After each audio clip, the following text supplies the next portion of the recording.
Jake, those folks were all, their first languages were, I think, up to 7 Dene languages and Inuktitut.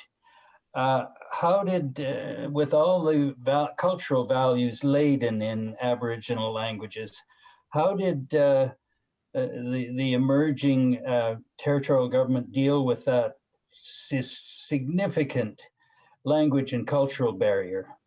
Yeah, absolutely. It was, as you mentioned, quite significant. And whenever we traveled around, as an example, people would, of course, speak, most people were unilingual, so we would call on someone in the audience to translate, which was a question of capability, a question of accuracy, and so forth.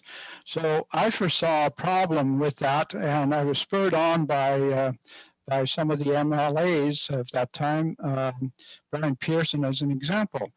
And we established an interpreter corps, and the first year was 12 members were hired from every language in the Northwest Territories. We put them through a 1-year training program.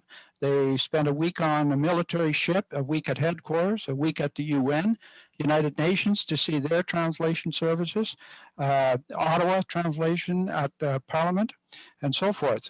They spent a week on Work Arctic project, where they were extending the highway from Fort Simpson up the Arctic coast. So in this way, they became government employees within our system, and they were able to transmit to other government departments, government employees, senior management, and so forth, what the culture of each particular area might have been when people were dealing with those communities, those areas. In addition, of course, they provided translation services.